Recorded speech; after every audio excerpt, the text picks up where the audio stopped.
Hello and welcome to the Gaggle Challenge, and if necessary, destroy media narratives. I'm George Szamuely. Here with me today, of course, is co-founder of the Gaggle, Peter Lavelle. So, Peter, today is day 23 of the U.S.-Israel war on Iran, and while we're trying to make sense of everything that's taking place, the one aspect of it that we can't really get around Yeah. and makes it so difficult to provide a kind of a cogent analysis of where we are is the central figure in this drama, which is President Trump. And it's very hard to understand. He's so unusual, so unlike any previous president. In fact, he's so unlike any political leader in recent memory. Um, in that his policies are often very contradictory and very inconsistent.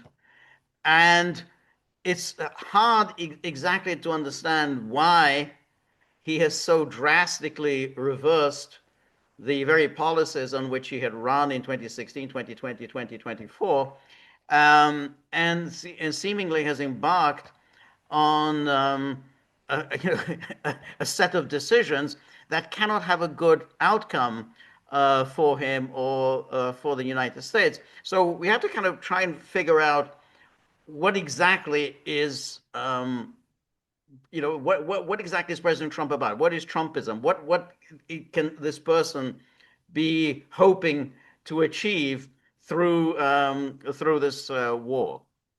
Yeah, I mean, the interesting thing is that our reflex reaction to what the someone like the President of the United States would say, we would try to empirically explore it. Is it true that XYZ? We've kind of given up on that because it's kind of a useless errand. And we should be far more critical, but because of the magnitude of the difference that we're dealing with here, we've given up on that. Then we've kind of the default position, well, he said this yesterday, now he's saying this today. Right. Now, how do we parse that? And that's the next challenge because a great deal of what he says about almost everything is divorced from reality in a sense where you and I would commonly agree on a number or a date or something like that. And this is all muddled, okay? Because we are all intuitively, if you love him or hate him, okay, but we have to take him on his own terms, which, okay, that's a way of going about it. But how do you, then how do we decipher him from the data points that we've had from him for the last 10 years? And you just mentioned it.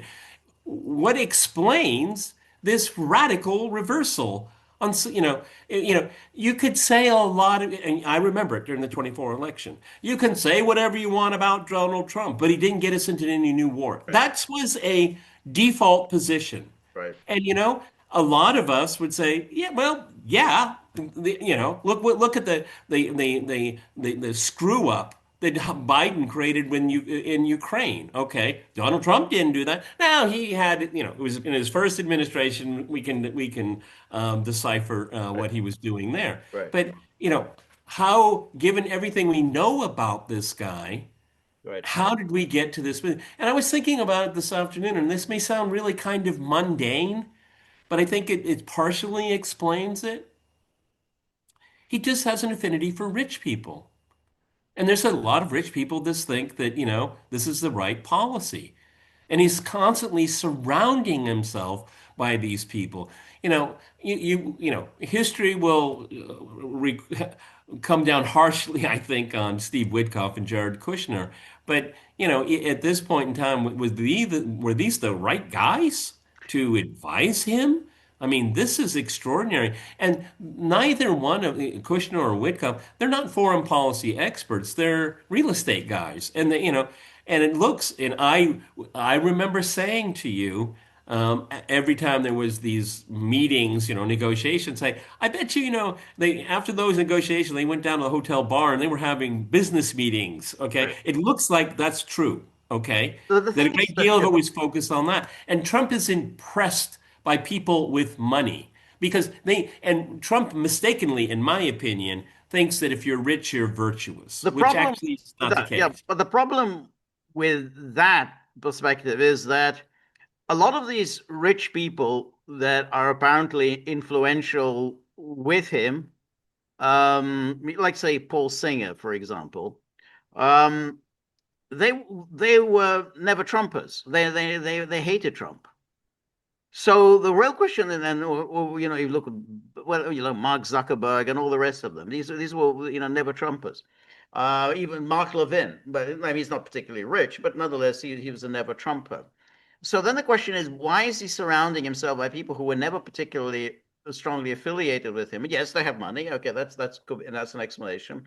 But you have on the other side, who else has money? Well, all these Gulf Arab states. You have the Kingdom of Saudi Arabia. They have lots and lots of money, and you got all those states, all those the Qatar and UAE All and those everything. sovereign funds. That's Yeah. right. They have lots and lots of money, and they made clear to Trump when he visited them at the beginning of his term that we're going to invest a lot of money in your country, and we're ready to support you. We're ready to support your Gaza peace plan. We'll sign up for your board of peace. We'll contribute $1 billion each of us. $1 billion is nothing to us. We'll put chip that in. And So that's supposed to give us a little leverage. that's right, exactly. Yeah. Um, so the question then is, why does he listen to these people rather than to those people? Though, because they all have money. Why is he choosing to listen Yeah, to yeah. these people with money? Again, we have no idea if we're in the beginning, we're in the middle, or towards, we have no idea at this point here. But my working theory at this point is he actually believed it would be a weekend warriors expedition, Mhm. a la Venezuela. So then you wouldn't really upset these people, okay? They wouldn't be upset. They actually would probably be happy with the outcome, all right? And so that's where he got stuck. So the reason why I bring it up because now he's disappointed everybody. A lot of people with money are very given what you just said. It's just like, not only did we have hopes that, our earnings over the next 10, 20, 30 years would be, unbelievable. Now maybe there's nothing on the ground to generate any income at all. Well, that's right, and that's why it makes this whole thing really baffling because Because George, he doesn't, I may be wrong, but I just never seen him have a genuine affection for Israel. no, no, I've never had that. I've never had that feeling at all. I always thought that. He seemed to like BB for some reason. He has some kind of I don't know, some sort of bit of a crush on BB, which is in itself puzzling. I mean, you're the president of the United States, the greatest power in the world, and he's the prime minister of this tiny little country in the Middle East. Quite, why you should have some sort of a crush on BB is inexplicable. Um, but you have to then think about, if you go back to his first run for the president, 2015, 2016, not only did he not have any particular affection for Israel, he started talking about, oh, he's going to come to this great deal. There'll be a, fantastic deal between Israel and the Palestinians. He's going to solve this. And he said, well, I can't be bought. And he made that, I can't be bought because I have money. And you remember when he said that, he was attacked. Well, this is anti-Semitic. This is outrageous. It's just you're suggesting Jews have money and Jews go around buying politicians. What a shocking thing to suggest. But nonetheless, that was his signature issue or signature theme in 2015, 2016. He is going to be even-handed when it came to the Middle East because he can't be bought. So he doesn't need all this APAC money, and he made that clear. Now, of course, during his first term, he wasn't even-handed, and it was right away he became turned against the Palestinians. But nonetheless, he pursued a fairly cautious foreign policy. I mean, he did a few things that were not cautious. He bombed Syria twice, but they were just pro forma bombings. Didn't make any difference one way or the other. He, of course, did assassinate General Soleimani, which obviously is some kind of a plan he cooked up with Netanyahu. Um, and then, of course, he did sign off on, sending lethal arms to And Ukraine. he ended the JCPOA. And yes, he ended the JCPOA, and then he did other things for Israel, like recognizing the annexation of the Golan Heights and so on. But still, relatively moderate in his stance. I mean, and then when he comes back in 2024, I mean, he's so explicit in his condemnations of the neocons and the warmongers and the war hawks and all the people who are constantly getting us into wars. He annihilated two political dynasties. Right, right. And you remember that thing he did when he talked about Liz Cheney? I mean, how Liz Cheney always wants these wars, and then he famously said, well, why don't we put her, right in the line of fire, see how much she likes wars then. And when he said that, thinking, well, hey, he really means this seriously. He's not, he's against wars. So this drastic reversal, and I don't think anyone has really explained it. Just simply saying, "Oh, AIPAC, Zionist lobby, and Yeah, whatever," but doesn't really explain why this drastic reversal after all these years. and I remember very, very clearly during the first administration, and, and it was the height of Russiagate, and Jared Kushner came out. He made very few public statements during Trump's first administration, and I remember one of them when he was on the White House lawn, and he even said, "You haven't heard my voice very often." Obviously, everyone paraphrasing. You haven't heard my voice very often, and I hope you won't in the future. Okay, and we saw, and we there were pressures very much within the MAGA movement. Is like, what's this Hmm. son-in-law doing here? Right, We right, didn't vote for him. right, right. Okay, and obviously, Kushner and his wife, Donald Trump's daughter, they're far more liberal than Right. the Trump's base, and people began to, Yep. whine about it. Right. Okay, the reason why I say that is, then all of a sudden, the second term, Yes. someone that was supposed to just disappear Yeah. is like front and center. Yeah. Why? That's That right. is so inexplicable to me. That's quite remarkable. You're right. He seemed to disappear when he was campaigning in 23 and 24. Where's Jared? Now he's just gone. And you think it seems like, oh, he's Well, gone. well, well, we had the impression that he just exited Donald Trump's political career. That's right, exactly. That's right. And then in the early days of the administration, again, hey, this is good. No Jared, no Ivanka, and now he is front and center. And the what Trump has done in this case is so extreme that it's not like, oh well, he's kind of reversed himself. He's just done something very extreme. I mean, to start negotiating as he did with Iran, start negotiating, and then Twice. twice you you kind of lied and tricked and deceived the people you were negotiating with. I mean, that's a serious business. I mean, something very very rarely done in international affairs, that you engage in apparently good faith negotiations and then you Well, deceive the going back to your expertise in the destruction of the former Yugoslavia, I mean, at least there was a veneer, right. to cover the lies. Right, right, yeah, Okay. right. No, And, and, yeah, and we don't have any of that right, here. I mean, again, the first few days of the war, you and I can expand for maybe an hour the five different theories, within a right, few days. right, Okay. right, And they really, and then they've kind of settled. Well, this should have been done 47 years ago, which right, is just right, ridiculous. Okay. right, But, the having I think key here is when we had the Omani foreign minister, I think it was the foreign minister, when he made the proactive decision to get on an airplane right, and go and right, explain to Western officialdom and say, "Hey, right, there's something really good that could right, possibly happen, right, and let's move it forward." That's a critical data point that's going to be remembered when we think about the totality of this conflict.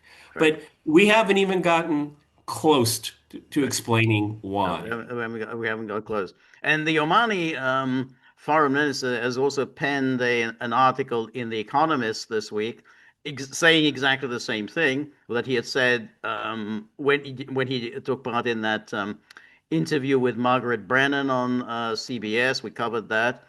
And now we also have the confirmation from Jonathan Powell, who attended the talks in Geneva, said, well, a deal was to be had here.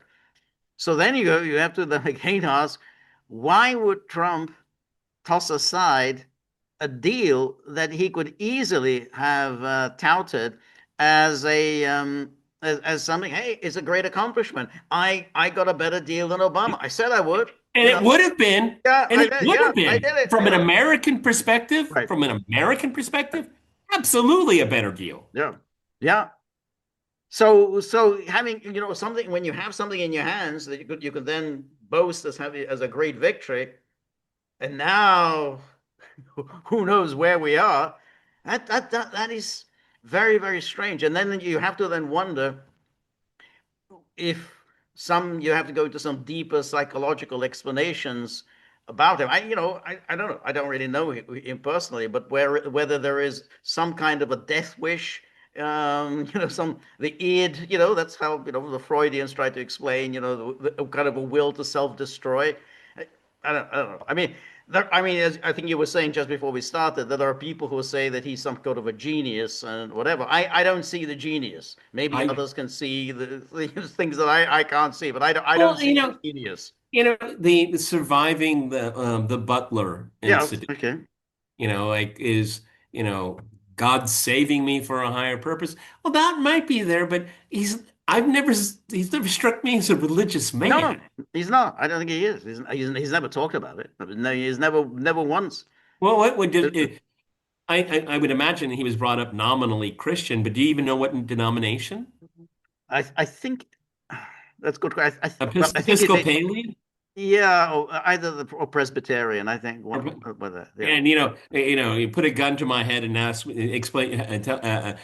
to explain the difference between the two. Go ahead, pull the. I I could, but I can't. remember in the early days in 2015, 2016, he was asked about that, and he quickly changed the subject. When the moment anyone tried to hey, can you elaborate a little bit about your faith? He goes, oh, well, that's very personal. He goes, Yeah, but that's very typical of his generation right, too.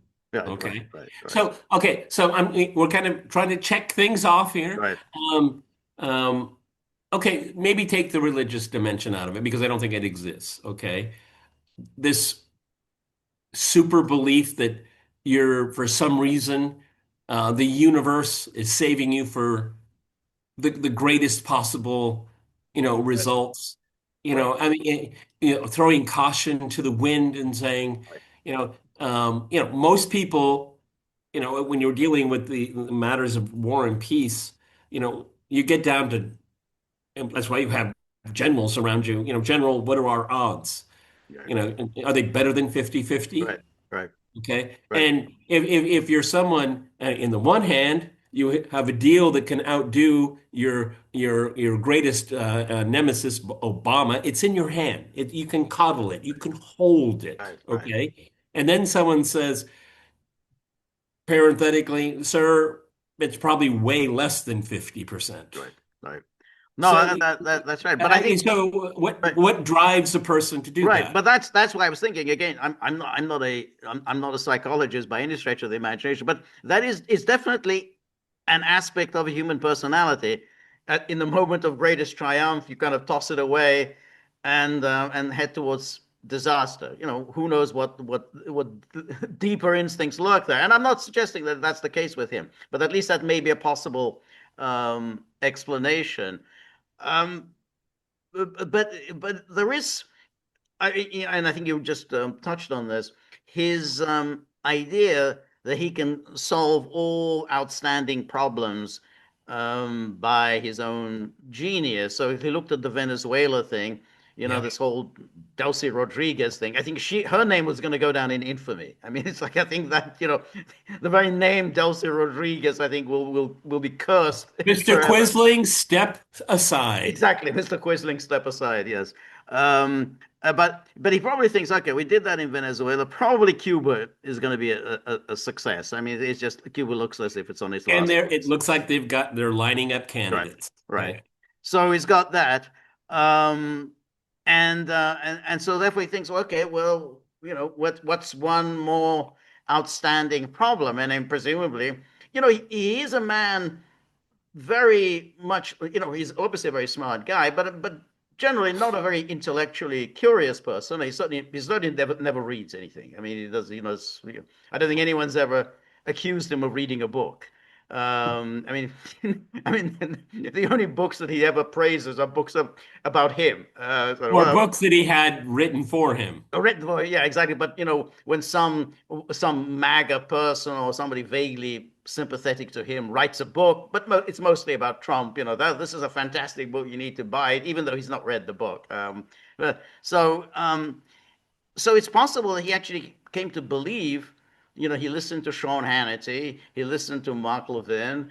He listened. I mean, that seems to be where he gets most of his information from. I mean, it doesn't look like he reads the intelligence briefings. I mean, I think he watches Fox News, and I think Fox News Well, just I mean, apropos, he's stingy when it comes to details, isn't it? He doesn't. I mean, given the fact that this man, and we can, Ray McGovern used to visit the White House when Ronald Reagan was awake in the morning, and to do the intelligence daily briefing, and obviously this president has the same access. But does he read it? Does he even have them? Is he remotely interested in it? Because right, I mean, he gets up early in the morning and he turns on Fox News. it turns on Fox News. And so it's quite possible that that's just where his source of information. He watches Hannity, watches Mark Levin, and whatever that Brian Kilmeade, and all of those people. All those lightweights, yeah. Exactly, Jesse Walters, and they are the people who provide him, this They're worldview, the daily briefing. the daily briefing. So, and those are people he's chosen to listen to. Because if you were to ask, well, whom does he listen to? Who are people close to him? Who are the people who are advising him? I mean, most people just scratch their heads. Well, I don't know. Sounds like it's Mark Levin. I mean, it sounds like it's Sean Hannity. It sounns like it's Lady Lindsay. Used to be Tucker Carlson. Right, right. But Tucker Carlson, I mean, he did invite Tucker Carlson into the Oval Office, but only to reject his advice. So Tucker Carlson told him, I think this is a really bad idea, but he rejected his advice. Not only did he reject his advice, he kind of, abused him in some truths, saying that he's too stupid to understand MAGA, and then declaring in a way that's really insulting to everybody because he said, I am MAGA. Now, most people say, well, no, I mean, I support MAGA as a set of principles, set of ideas, sort of guiding foreign policy notions. But the idea is just about this one person, who's going to say, no, I just want to worship Donald Trump. I mean, no one's going to adhere to that. But he said, I am MAGA. I don't I mean, you're insulting the people who had supported you. Yeah, and that goes into the realm of megalomania. It does.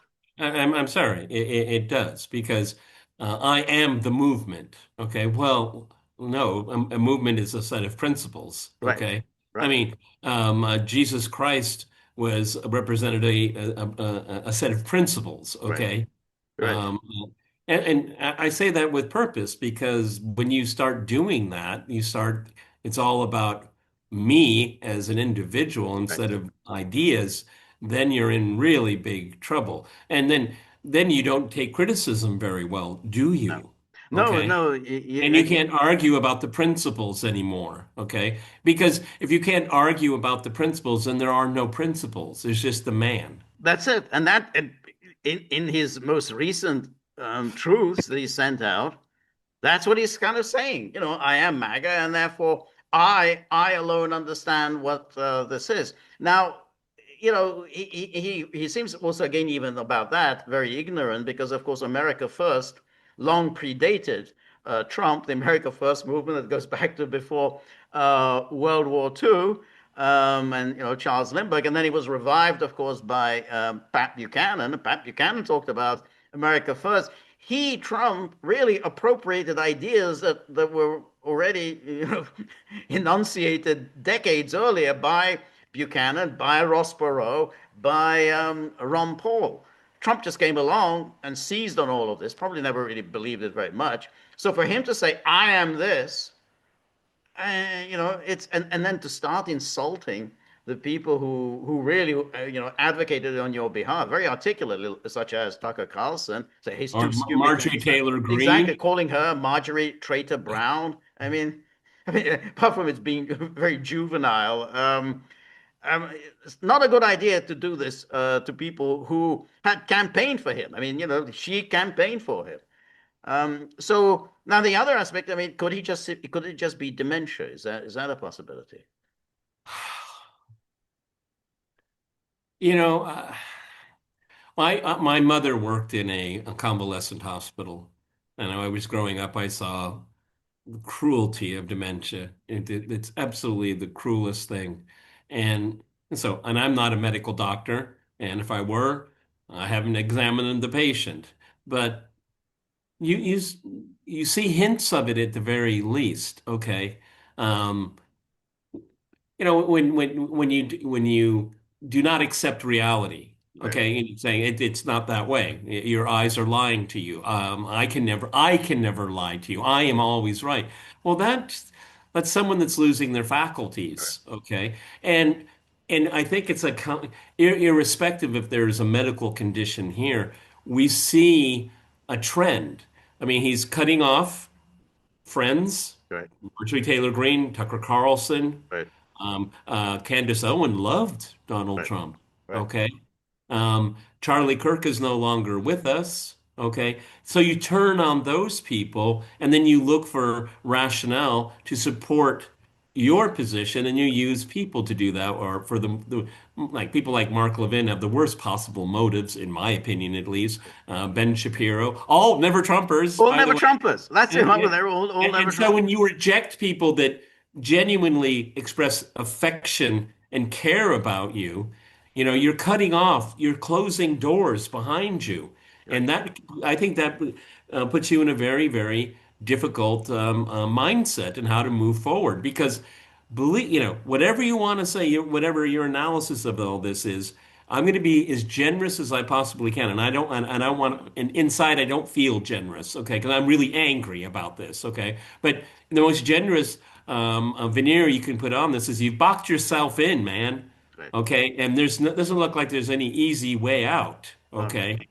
no, I And agree. when you start shunning aside people that can maybe help you out in the worst, that Donald Trump is in a position that no modern American president has found himself in, ever. Right. Yeah. No, that's very true. So, and to illustrate that, let's see just his most recent pronouncements, which was that when he sent out on Friday this truth, and and I think one has to say this raised some hope. People, well, we may be coming to an end. He says we're getting very close to meeting our objectives as we consider winding down our great military efforts in the Middle East with respect to the terrorist regime of Iran. So it says, so suddenly he's talking about winding it down. And then one, completely degrading Iranian missile capability, launches, and everything else pertaining to them, destroying Iran's defense industrial base, eliminating their navy and air force, including anti-aircraft weaponry, never allowing Iran to get even close to a nuclear capability, and always being in a position where the USA can quickly and powerfully react to such a situation should it take place, and then protecting at the highest level our Middle Eastern allies, including Israel, Saudi Arabia, Qatar, UAE, Bahrain, Kuwait, and others.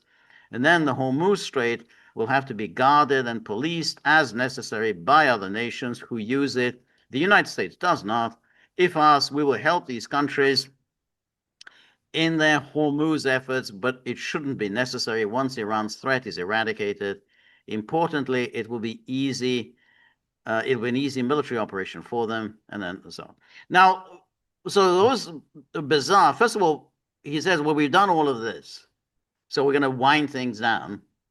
Um, but the obvious point arises, well, but you haven't eliminated all of that. I mean, they're still able to launch missiles, drones. You haven't ended their military capabilities. So that's an obvious problem. He's abandoned the whole regime change thing. He's not even bringing that up here. He's abandoned unconditional surrender. Exactly. That's exactly right. Unconditional surrender. He's abandoned that.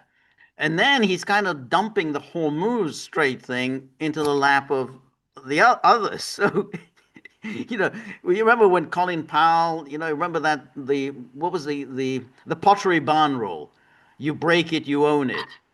So here it's like you break it, then no, I break it, you own it. So I broke this. I shattered the whole security system in the Persian Gulf. Now other countries are going to have to deal with the issue of the Strait of Hormuz. So we can just going to wrap it up, end it, and then hey, you're going to have to deal with Iran and the Strait of Hormuz yourselves. you know, oh, and then should be pretty easy. Really, should be pretty easy. Well, you haven't succeeded. I mean, the Strait of Hormuz is still closed, so the United States hasn't succeeded. Now, well, you go ahead. You deal with it. I'm not sure Donald Trump actually wrote this. I don't think he has the patience to write something of this length. No, no, Uh, Another thing, George, what is missing in this missive? Israel. no. Yeah, no, no. See, that's very interesting to me. Well, what happened to we? That's right. You know, That's right. Because what, you know? Oh, I'm sorry. It does say Israel here as part of the allies. Okay, where's it? Yes, Israel. okay, Yeah, okay. yeah. However, what, BB went, everybody's getting the number wrong. I'll probably get it wrong too. At least six times they met. Okay. Good. Oh, I think it's Heard seven times. eight. I heard eight Yeah, today. Okay. 6 visits to the U.S. and I think one visit then in Or, Jerusalem. Yeah. okay. Um, and what are, okay. So Donald Trump in this truth, the objectives, okay, you then your first sentence, objectives, and the five things that Yeah. this is a new iteration. So this is why this was fought, Right. right? Right. Again, and this is like being on a rolling floor. Right. Right. That's right. Now the problem, which was obvious when he sent this out, that well, you can't really just simply say in the middle of a game, well, that's it, I've won, it's over. I mean, Right. it's like a middle of a football match. Well, it ends when it ends. I mean, you don't say midway through it's over. Um, so at this stage, Iran isn't ready to walk away. Iran's made clear, no ceasefire. We're not ending this. And of course, Israel is definitely not prepared to end this and leave the government in place because if you end it now, Iran will declare victory. We saw off the great Satan. He threw everything he had at us. We stood up to him. He killed all of our leaders. We still stood up to him, and we're in control of the Strait of Hormuz. Can you imagine the huge um, increase in its prestige around the world? Suddenly, whoever emerges as the leader will be a kind of, a hero of the so like Ho Chi Minh. Yeah, and also through Iran's perfectly legal self-defense, it was able to divide the Western world, Yes, NATO, right, and the right, United States. right, Okay.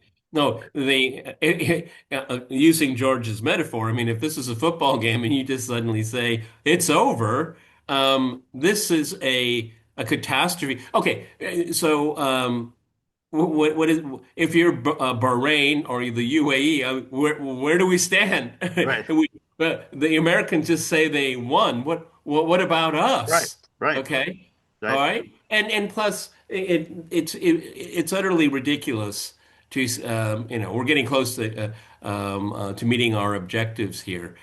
Those are not really objectives. Okay, number one, there's no right, strategy there, and as you point out, there's I don't see the Iranians stopping at all. Donald Trump can declare victory. That's fine. That's go ahead. Freedom of speech, whatever. Right? But Absolutely not, because they're definitely not done yet. that No way. no, Okay. no, no way at all, because they're going to say, well, we're not just going to be sitting ducks waiting for another attack in 6 months' time. That's not acceptable. We want something in exchange. Now they've made demands like U.S. closing down its bases in the Gulf. All right, that isn't going to happen. They've asked for reparations. Now reparations could be packaged in some other way, such as unfreezing their assets. They could call the return of their assets as reparations. They want lifting of sanctions, and they will want a non-aggression treaty, which is that you have to pledge that you're not going to do this again in 6 months. You with Mark earlier today, we were talking about this, and I thought about it subsequently. A non-aggression pact would have to have guarantors like China and Russia Right. involved, which I think the Russians and the Chinese would go along with it, okay, Yep. Yep. in some format. That's because I was thinking about, a non-aggression. How would that work? You would need to have a velvet punch behind it, Right. and that would be it. Okay. Right. But then the whole Israeli angle to Well, this that's is it. Israel's not going to accept it. no way. No They, way. they, Donald Trump, you're not done yet. That's Not right. nearly done yet. That's right. Now, because as far as Israel goes, so hey, if you walk away now, Iran is much stronger than it was before the start. So now, because its reputation would have been so enhanced, and given its international prestige, and it's in control of the Strait of Hormuz, it's going to decide who goes in and out of the Strait of Hormuz, and they're going And to how much you exactly, pay. they're going to start collecting toll on the Strait of Hormuz. I mean, this is they're not going to accept that. No, So some things that I've come across, depending on the size of the tanker, it can be a million to right. 1.5 million per ship. Right, Okay. they could do that, because that's what's happening at the moment. It seems like the ships that are going through the Strait of Hormuz are paying money to Iran, so Iran is making money at the moment on this.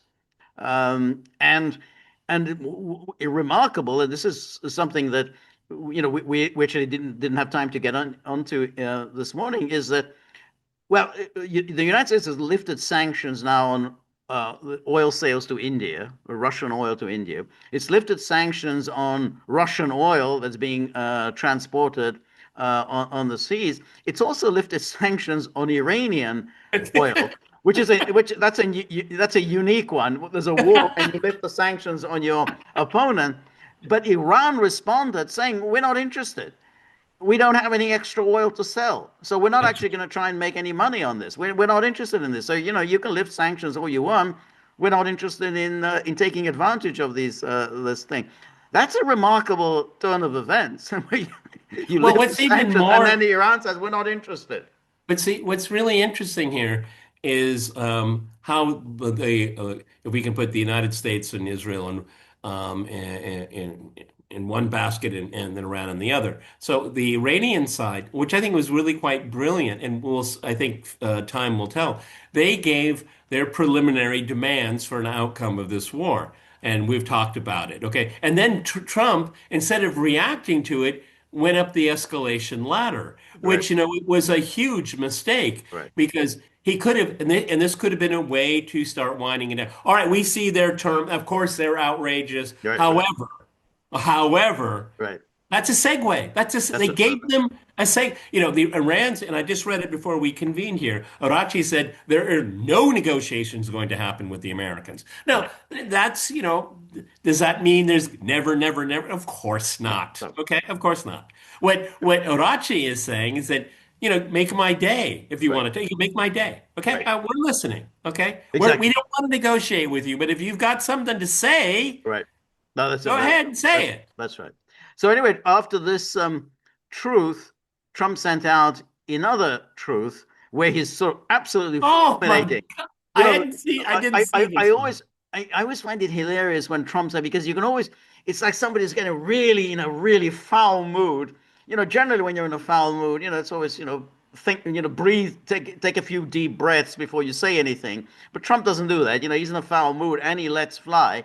So he says, without the USA, Well, George, I can tell just in a nanosecond, yes, he wrote this. I know he did. Okay. without the USA, NATO is a paper tiger. They didn't want to join the fight to stop a nuclear-powered Iran. Now that fight is militarily won with very little danger for them. They complain about the huge oil prices they are forced to pay, but don't want to help open the Strait of Hormuz, a simple military maneuver that is the single reason for the high oil prices. So it's Simple. simple. It Simple. should be pretty easy. Um, so easy for them to do with so little risk. Cowards. Them strong words. Cowards. And we will remember But see, George, President doesn't Trump. this reinforce what I just said? When you start attacking allies or vassal, whatever you want to call them, this shows this is not a stable situation. How does this truth improve Donald Trump's strategic position? It doesn't. It doesn't.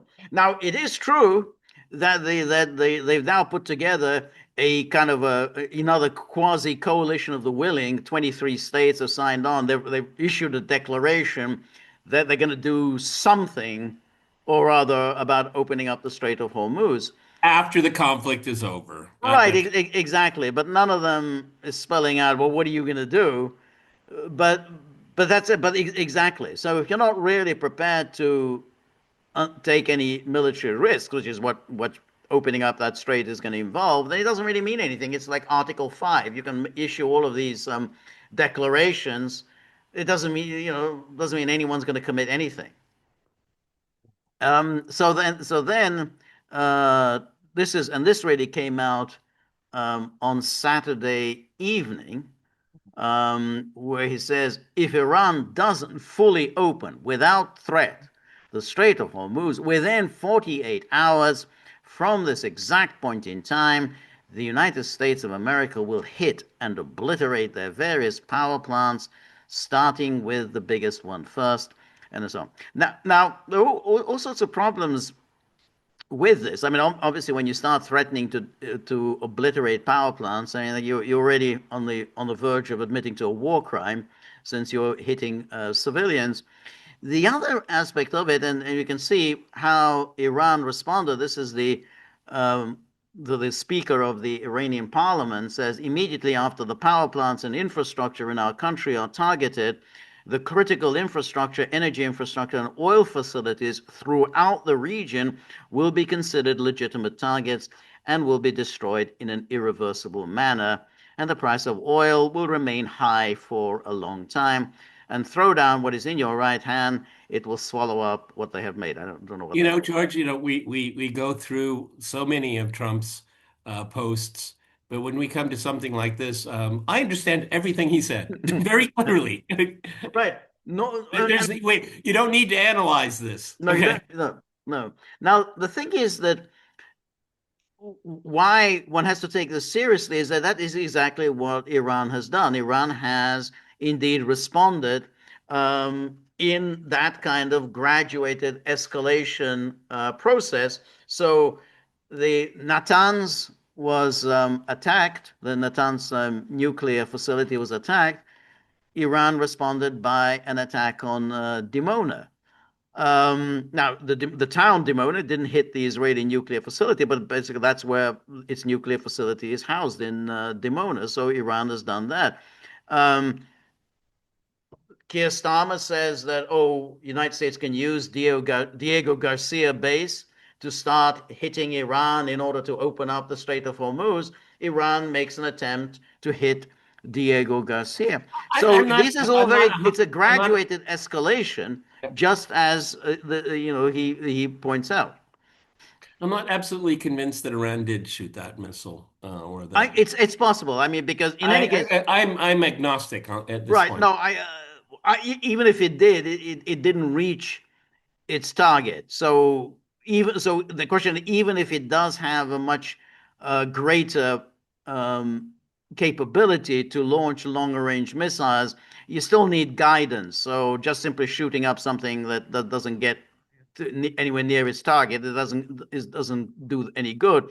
We haven't seen evidence that it has sufficient guidance capability to strike the desired But it, targets. But but it nonetheless, does. it has shows if they did launch it, it does show that they have longer range missiles than we had believed. But we should have no doubt that they have the guidance to hit the infrastructure that is mentioned in this post. Right. Right. No, I think when it comes to that, they can do it. Now, what Iran is doing is of course very shrewd. They're continuing to fight this war asymmetrically, just as I said they would fight it asymmetrically. They're not fighting the war you want them to fight. That's what they're Actually, saying. You know, that you want us to fight the war you that you would like. We're not going to do that. We're going to fight the war that we want to fight, and you don't like it, and particularly the Gulf states don't like it. But they were always in the line of fire. Iran made clear you are going to be in the line of fire, and therefore you're going to have to reconsider your relationships. And of course, the important thing is the impact this is having on the world economy, and that's what Iran is really going it towards. Hey, is. the effect this is having on the world economy. It's absolutely foolish to put a deadline in 48 hours. That Yes, is absolutely foolish.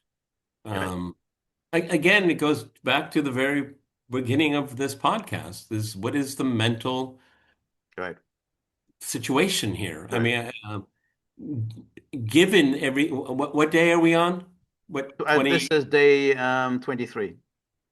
Okay, so what evidence after 23 days would a 48-hour deadline? Right. That doesn't work. No, It doesn't work at all. no, no. Okay. Dimona, that is the perfect example of a mirrored Right, response. right, Okay. Um, when someone tells you what they're doing, often right. it's a good idea just to listen. That's right. Um, anyway, so here, again, at times of Israel, Trump rules out ceasefire with Iran, then says he's considering winding down campaign. Now, the interesting is that Trump keeps saying they are seeking a ceasefire. They really want a ceasefire. I'm not interested. But there's no evidence. Where is the evidence Iran's looking for a ceasefire? I mean, nowhere has Iran said we're looking for a ceasefire. So Trump keeps saying this. Oh, yeah, yeah, they're reaching out. They want a ceasefire, but that isn't happening. And then says he said, this is that he's thinking of winding it down. And then he says he talks to reporters and says we can have dialogue, but I don't want to do a ceasefire. You don't do a ceasefire when you're literally obliterating the other side.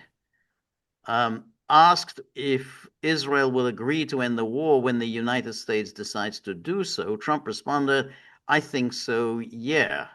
Yeah, that's not a very good answer, Not a is very it? good answer. And I said the relationship is a very good one. We want more or less similar things. You know what we want? We want victory, both of us, and that's what we've got. Well, the victory is defined differently in different capitals.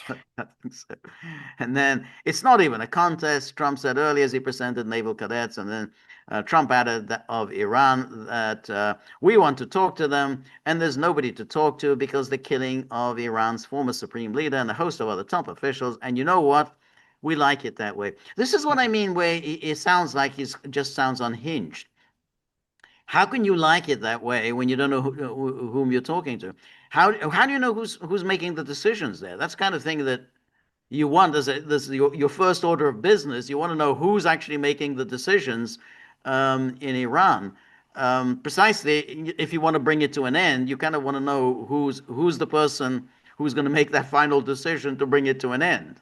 Well, if you have somebody like the Iranian Foreign Minister Avrachi and he sees this, it's like these people are nuts. Okay, Right.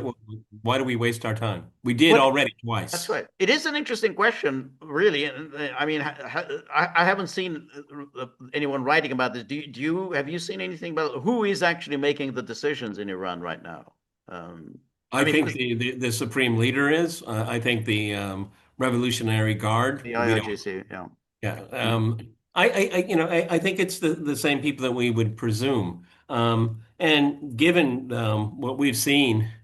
during the course of this conflict, they're pretty good at filling up this. If somebody's annihilated, Next they're man up. Yeah. replaced. Well, Yeah. and it seems like that they're resigned to doing that. Also, one of the things I would like to know, I saw a couple mentions of it, but I refuse to take Twitter as a source. Okay, I just don't. Okay, I don't react.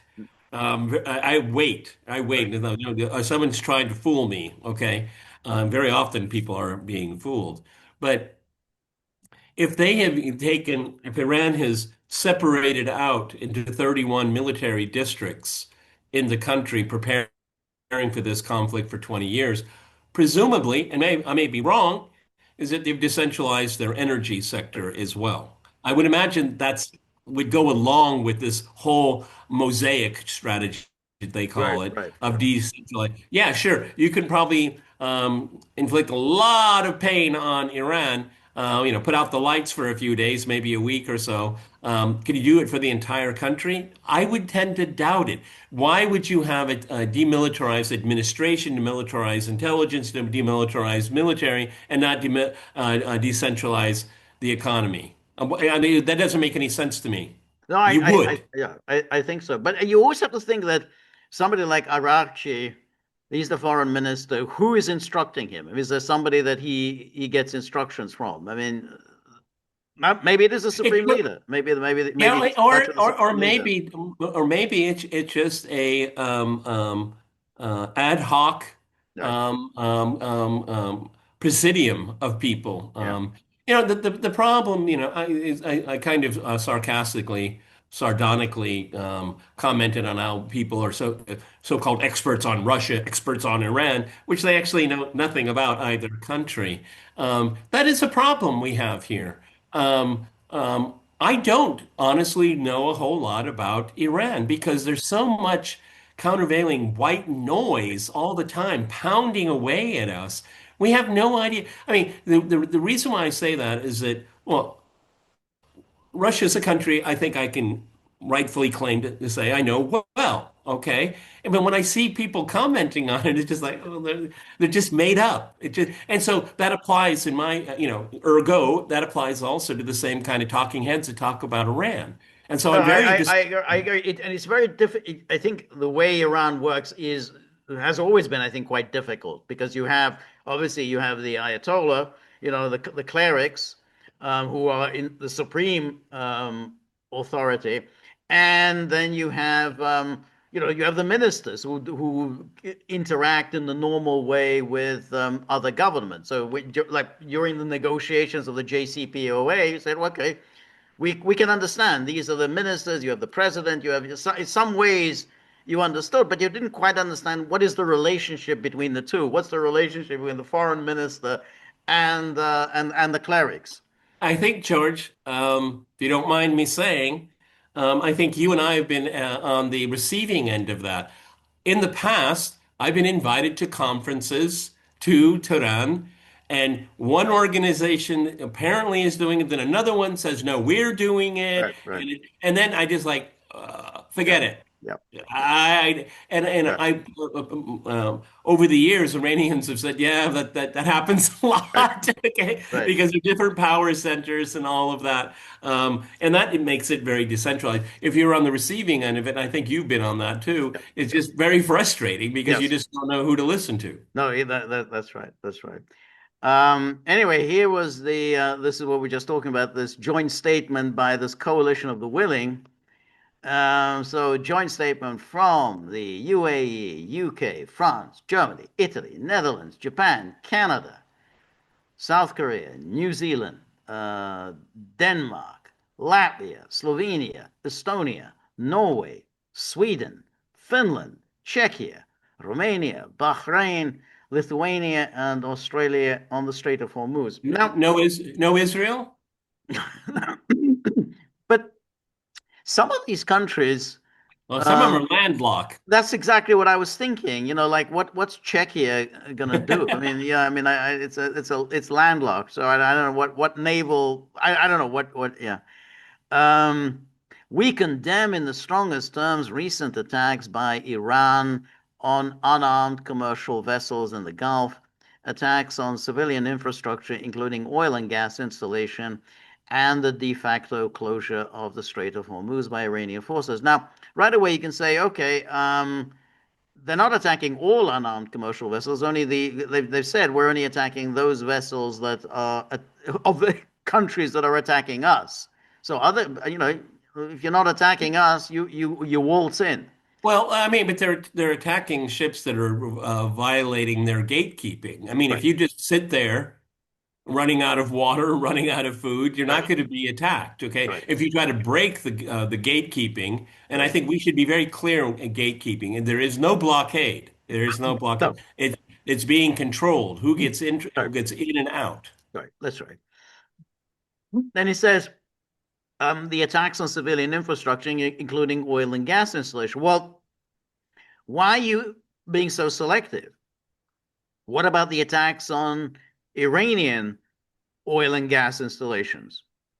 I mean, if you're going to issue a statement, you should the minimum say we're against all attacks on civilian infrastructure and all attacks on oil and gas installations. You can't just simply say blame it on Iran as if no one else is doing anything. And then the statement goes on. We express it's so great to have these statements because in the past we were always dealing with these statements about Russia and Ukraine. Now the same gang is making statements about Iran and the Strait of Hormuz. We express our deep concern about the escalating conflict. We call on Iran to cease immediately its threats, laying of mines, drone and missile attacks, and other attempts to block the straits to commercial shipping and to comply with UN Security Council Resolution 2817. And as I've said before, I think it's a huge, absolute, blunder or whatever by Russia and China to allow that Security Council resolution to pass because it was always obvious that countries are going to invoke that resolution and say, "Oh, that's the ultimate authority on what's going on in the Gulf." Well, it's the ultimate authority when they decide it's the ultimate authority. Yeah, Yeah. okay. Yeah, that's true. Freedom of navigation is a fundamental principle of international law, including the United Convention on the Law of the Sea. Well, that's very interesting because Yeah, what about the so-called shadow fleet? exactly, it took the words out of my mouth. Well, all of those times, and France seized another one of these ships, I think, yesterday. So this is now a regular thing, seizing these ships on the high seas um, on the basis of nothing. And now you're going to talk about the freedom of navigation. You couldn't care less about the freedom of navigation. It all depends on whose ships are getting That's right. being navigated. Well, this is just trying to save face. I mean, Right, this communique or announcement, it's not worth anything. right. Okay. Zero. Yes. Is it, and if your hope was that Donald Trump would hear about this, he probably hasn't and he probably won't. No, Okay. no, that's right. The effects of Iran's actions will be felt by people all over the world, especially the most vulnerable. Iran's actions, I mean, who, I mean, who started the Who whole started thing? this war? Who started this war? That's right.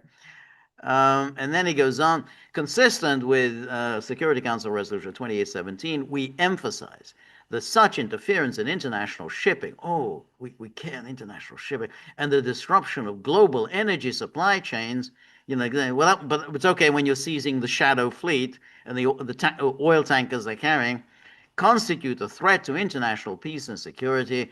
In this regard, we call for an immediate, comprehensive moratorium on attacks on civilian infrastructure, including oil and gas installation. Now, notice But that doesn't apply to what Iran. exactly does it apply or doesn't it apply? It's phrased a little evasively because it says an immediate, comprehensive. You could argue comprehensive applies to everyone. Because they didn't say we call on Iran to cease its attacks on civilian infrastructure. They said immediate comprehensive moratorium. So it looks as if they might just be slipping that in. Hey, everybody needs to stop. Yeah, the same cutesy crowd. Exactly. We express our readiness to contribute to appropriate efforts to ensure safe passage through the strait. And that's the key sentence.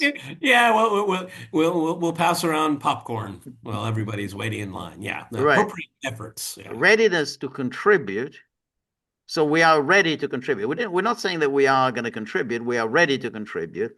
Appropriate, whatever appropriate means, efforts to ensure safe passage through the strait. We welcome the commitment of nations who are engaging in preparatory planning. Yeah, I'm engaging in preparatory planning. Well, I'm expressing my readiness too. That's Okay. right, exactly. I put me down for preparatory planning. We welcome the International Energy Agency decision to authorize coordinated release of strategic petroleum reserves. We will take other steps to stabilize energy markets, including with certain producing nations to increase output. We will also work to provide support for the most affected nations, including through the United Nations and the IFIs, maritime security, freedom of navigation, benefit all countries. We call on all states to respect international law and uphold the fundamental principles of international prosperity and security. So does that mean that we're gonna cancel all the ban on Russian oil and gas purchases? I mean, you're talking about stabilizing the global energy market. I mean, is that it? After all of the big talk that you're going to cut yourself off, we don't want no stinking Russian oil and Russian gas. Maybe we do now. Yeah, well, maybe, Russia and China and India would like to participate in stabilizing the markets too. Right, See, again, it's the same people. Only we can stabilize it, okay, under right, our terms and conditions and right, benefit our producers, etc. It's a same old nonsense, right, okay?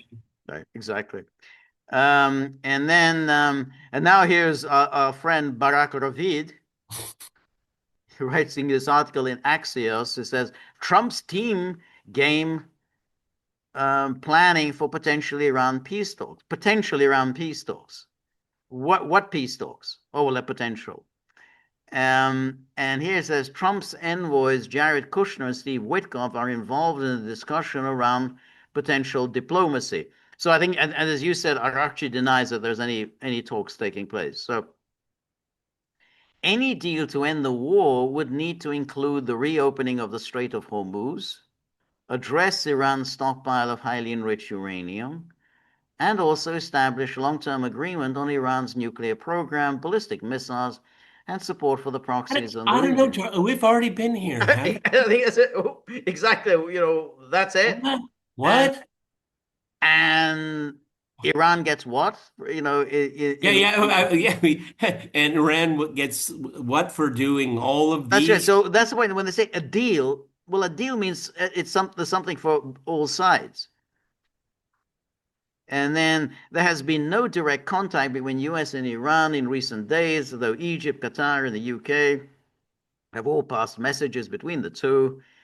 A US official and two additional sources with knowledge said Egypt and Qatar have informed the US and Israel that Iran is interested in negotiating, but with very tough terms.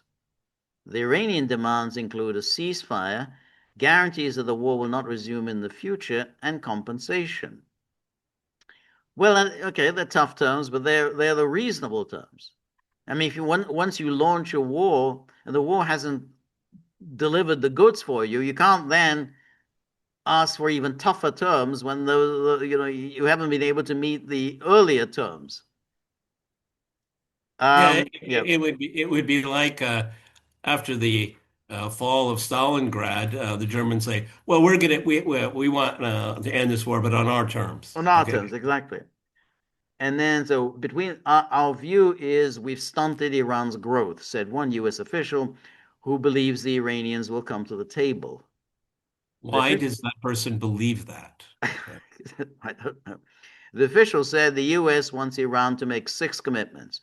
Okay, no missile program for 5 years, zero uranium enrichment, um, and decommissioning the reactors at Natanz, Isfahan, and Fordo nuclear facilities that the US and Israel bombed last year.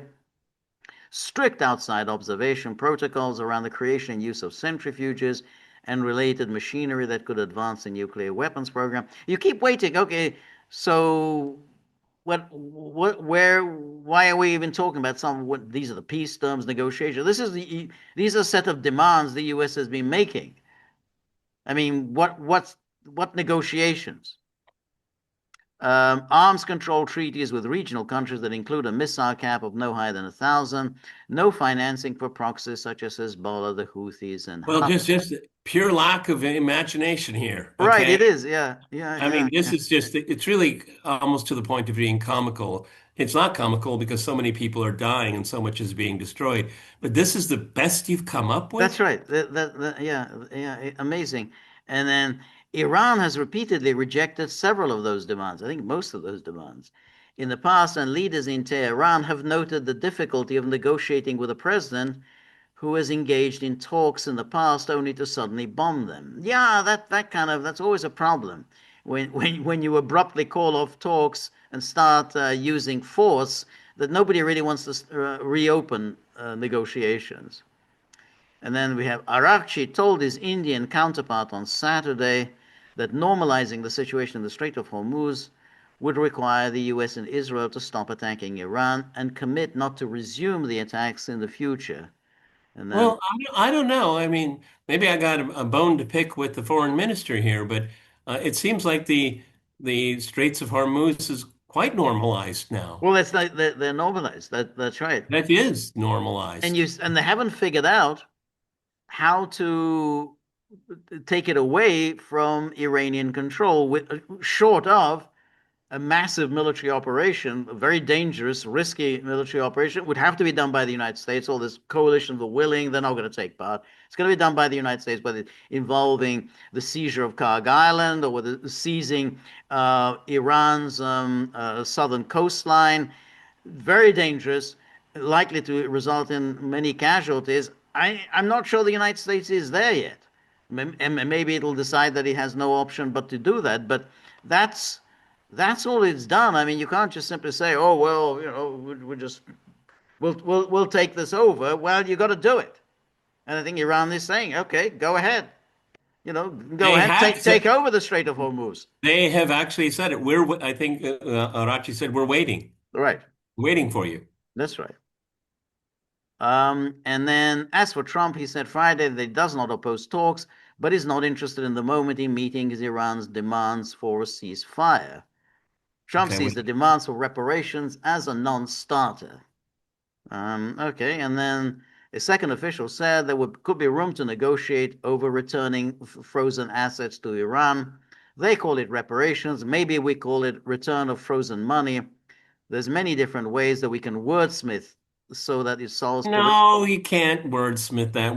You want us, so you want what is yours, and we're going to call it it'll be defined as reparation. No, that's already ours. I mean, no, right. it's the same thing with the Russians, okay, with Right. their frozen. That's right. Now, there's also the problem that if you go down this path, I mean, particularly Trump himself, who's talked and talked about how Obama gave them billions and whatever, On pallets of yeah, $100 bills. that's right. That's right. So if he does that, now, Sean Hannity, maybe, I mean, Hannity is a hack and he might accept that. Mark Levin and Ben Shapiro and all the rest of them, they're not going to accept it. They're not going to just accept, oh, Trump, unfreezes their assets. Israel's not going to accept it. So, Well, even Hegseth with his ridiculous, well, all the money they invested in their military, they could have done for help their people. And we think, well, yeah, what the United States could have done right. that too. All right. That's right. And how much is that? The Pentagon's already asking, hey, can we have another couple of hundred billion? Billion. That's a lot of money. 200 billion. Um, and then and now this is the aspect of it is this attack on Diego Garcia. The only thing about it that is interesting is, of course, is that people are touting this as proof that Trump had been right all along in attacking Iran You know, because it doesn't see, make any difference now. it Okay. doesn't make any. But the point is that Iran did this in essentially the fourth week of this campaign, fourth week of this war. So that means Iran had no intention of using these long-range missiles before. So you can't just simply say, "Oh well, we had to attack them because they were going to use these ballistic missiles." No evidence Iran had intention of using them. But if you attack someone, they are going to defend themselves. You can't then use the self-defense as a justification for your initial attack. I mean, it's try and argue that in any court of law, well, I was justified in attacking this person because of the way he defended himself from my attack. You launched the attack. It was an unprovoked attack, and now Iran is defending itself. But anyway, this they're saying that they have 4,000 kilometers. Oh, well, we didn't know it had they had a range of 4,000. But the thing is that Iran was never under any obligation to limit either the number of missiles it had or the range of its missiles. There was never any treaty. Iran had never signed any treaty limiting its range. So apparently, there was a voluntary limitation on the range of its missile, but it was under no legal obligation. It had never signed any kind of an arms control treaty limiting the range of its missiles. So you Well, can't and that turn was around and say, "Oh, Iran broke some kind of an agreement." Iran didn't break any agreement. one of the criticisms of the original JCPOA is that there were no constraints on No, missiles, remember? no, exactly. That's exactly right. And anyway, it says here, this is the Wall Street Journal. As recently as last month, Iran's leaders were insisting they had limited their missile ranges to the equivalent of half the distance to Diego Garcia. It's a voluntary, but if it's voluntary, then It's not obligatory. it's not quite, but it's predicated on your not attacking us. I mean, it's like, yeah, we'll limit the range of our missiles, but we expect you not to attack us. If you attack us, then that voluntary limit is null and void. They're kind of obvious points. And then this is And then Iranian Foreign Minister Arakchi warned on Friday on social media that the UK is putting British lives in the risk. Following the attack, UK government granted America greater access to its bases around the world to strike targets in Iran and prevent the regime from firing missiles or threatening international shipping. And Yeah, then and those same British bases are targets now. that's right. Good going. That's Good right. going, guys. That's right. And then here's the Financial Times today. World faces gas supply cliff edge as Gulf's final LNG shipments approach ports. And here it explains countries around the world are facing a cliff edge as the flow of LNG from the Gulf comes to an abrupt end in the next 10 days, with a handful of final tankers from the region to reach their destination. Well, Qatar, George, I think we can say with absolute assurance that this war is going to go on for at least another 10 days. I would have thought, yeah. Here's Qatar, which produced a fifth of the world's LNG, had to stop exports after Iran blockaded the Strait of Hormuz at the mouth of the Gulf. And it has since suffered enormous damage to its LNG plant, which was attacked by Iranian missiles this week, sending gas prices in Asia and Europe soaring. And then, but many LNG carriers that loaded at Qatar and the UAE were already on their way to destinations before the war started.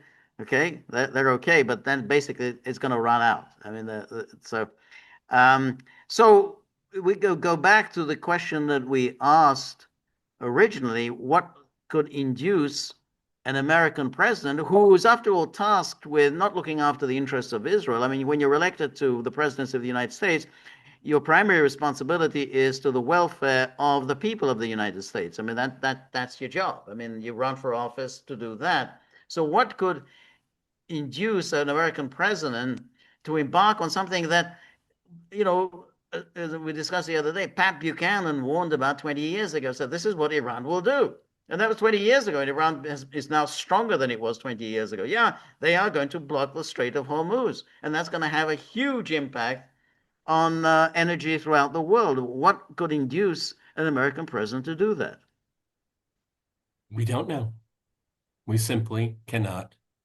It's inexplicable at this point until we have more evidence. there's no doubt in my mind he's doing this for Israel. Right. Now, why is he doing it for Israel? We're not going to go down the path that others are going because I don't have any evidence of it. Okay, you know what I'm talking about. Right. Right. Okay, that may be it. Maybe George and I are just totally missed this one. Okay, that's possible. That's possible. All right, and if that's the case, I will say we got it wrong. But I'm not there yet. No, no, I'm not there there's yet. there's no evidence for that. So that's the thing. Um, but it is a very very a strange thing that he has embraced all of the people who had been opposed to him, and he's now with them. So essentially, MAGA is um, the Lady Lindsay. MAGA is Mark Levin. MAGA is Ben Shapiro. MAGA is Dave Rubin. Oh God. These are the people that you have embraced. Okay. All right. Let's try to try to and I'll do this with great effort. Okay, George. Here's the pitch from all the people you just mentioned. Well, when you were president before, and you said you would move the embassy to Jerusalem, and you did, and the Middle East would blow up, but it didn't. Okay. Mhm. Okay. Oh, and you recognized the Golan Heights as sovereign Israel. The whole Middle East was going to blow up, but it didn't. Yep. Okay.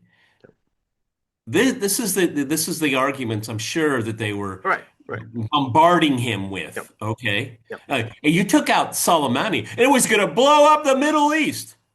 Nothing happened because they're afraid of you. Right. Okay. Because you're the only one that can do that. I'm sure they No, I bombarded I, you I, from I agree. all sides. I agree. I think that is the argument that is used um, with him. They say, yeah, hey, look, you did all this, you took all these risks, you did all the things that previous presidents had promised to do, but they didn't have the guts to do. You had the guts to do it. You faced them off, and none of the explosions that everyone was expecting have come about. So there you are. Now you're going to see them off, and I'm sure they're telling him any minute now Iran will cave. Any minute now, they're going to sue for peace. Any minute now, they're going to get on the phone to you, Mr. President, and say, please knock it off. Uncle, Stop that. uncle. We Exactly. Yeah, say yeah. uncle. That's right. Cry, uncle. Yeah, yeah, you're absolutely right. That is exactly what is being said to him, and part of who he has been all of his life is just simply, he's absolutely focused on himself, on his career, on you know, getting the deal that he wants. He doesn't. It's not in his nature to look at the downsides of things. Or Yeah, and the plus, the negative consequences of what he's doing. and if we extrapolate that to the present, I don't know. Trump's been bankrupt 6 times. Something like that. Yeah, yeah. Something like- But he's always come back. He's And always come. again, you'll always come back. Right. Exactly. Okay? You know, the phoenix coming from the Right. ashes. Right. Okay? Right. Yeah. Okay. Well, it doesn't apply here. I'm sorry. It doesn't work in this case. Okay. Right. Yeah, I'm glad we did this full circle here because on the one side, we see Iran very rationally reacting to the escalation. And like I said, and then at a very critical point, they put out their, of course, maximalist demands. That's how you always, Donald Trump, you should know that. Okay. Right. And then Trump ignores it, and then it goes another step on the escalation ladder. That doesn't make any sense. That if the Iranians say they're not looking for a way out, they don't want an off ramp. Well, actually, if you look at it seriously, when you put your demands on the table, that's the starting point. Don't they? Come on, does anybody in the administration understand that? Right. They actually started the process, Right. and it was ignored. That's right. That's Th- yeah. This again, this doesn't make any strategic sense whatsoever. That's right. It's hard to see. I mean, it may come about. That we're wrong, and Iran will just collapse. It's Total collapse. everybody. I'm glad George said it because it's possible. Right. I think. Yeah, it collapsed, and Trump will be, triumphant. Hey, boom, it's gone. But if it doesn't collapse, and so far there's no evidence that it is collapsing, then Iran is going to end up stronger at the end than it was at the beginning. In which case, essentially, the war has failed. You've failed in your objectives.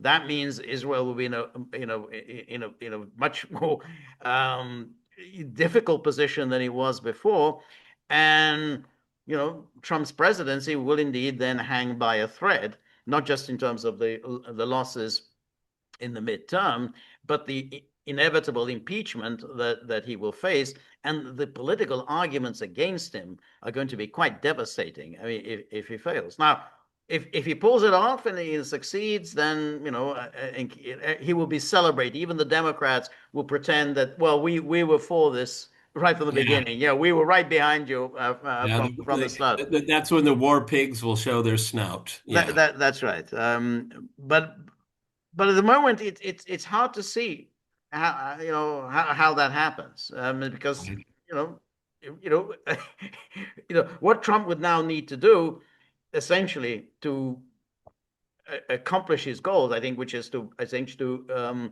end the blockade of the Strait of Hormuz. That's a major military operation, because if he doesn't do that, then essentially he leaves Iran, controlling the Strait of Hormuz, and that would be a total failure for the U.S. and for Israel. Yep. Because like I said, the Strait of Hormuz is stabilized. Yep. It's very stable. It's very normalized. The rules of engagement are very, very clear for everyone. Crystal clear. Right. Okay. Right. And there's nothing outside of a major amphibious landing all the way around the world in the Persian Gulf. Come on. I Right. mean, at least, with Iraq, they went across the Saudi border. Right. Okay. Right. I mean, and in full view of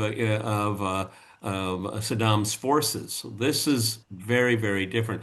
No, again, kind of going full circle. I mean, if we could understand the psychological approach to this, we might be able to glean some answers, but that's a dead end. It's just Right. simply a dead end. One thing I was just wondering, I mean, what if the possibility that he could pull off a win with Cuba, bring the I'm glad. Yeah, I put this on Twitter. I right, put this on Twitter. As he's failing there, he's going to take Greenland and Cuba as a exactly, and then people compensation. will, say, hey, this is historic, this is finally we've brought to an end the communist regime in Havana. I've done, what Eisenhower, Kennedy, Johnson, Nixon, so on. None of them could do it. I did it, and then people might not notice the failure here. On top of it is that Pax Americana through the Right, entire Western right, Hemisphere. right, Take Greenland, okay? Take Green. Hey, the Europeans didn't help us out with the right, Straits of Hormuz. right.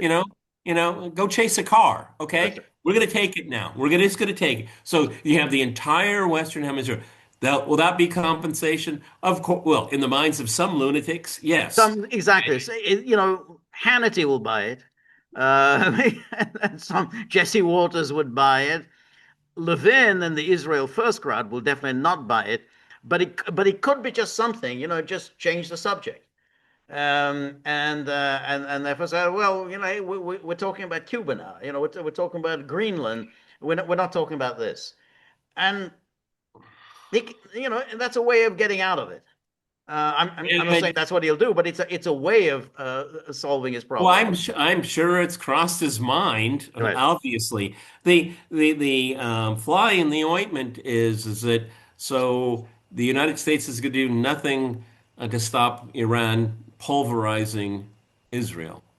No, And that's that's another thing I don't know. It seems like non-Western news outlets are getting more of the picture out. Again, I look at this destruction. It looks horrific, but is that a neighborhood in Lebanon? I don't know.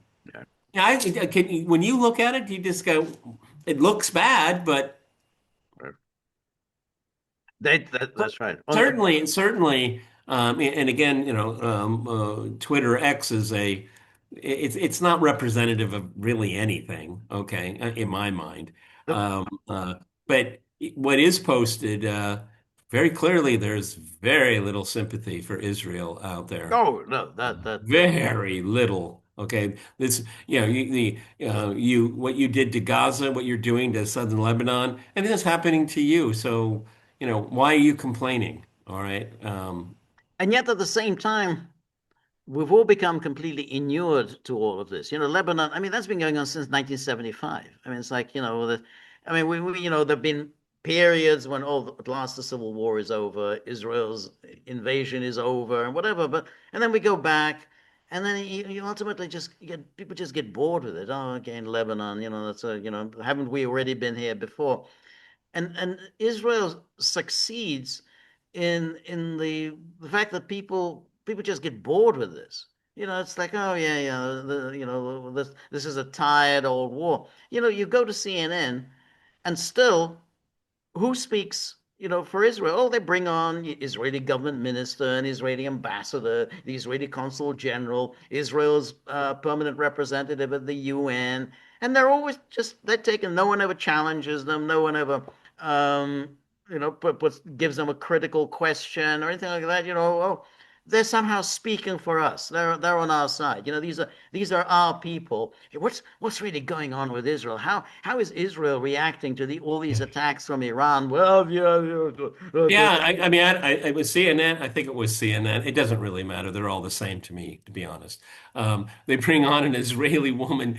So, what do the people of Iran say? that was that was Bomb us. We want you to bomb more. that's Everyone's it. cheering for the bombing. I That's mean, yeah, I mean, yeah, yeah. I don't know.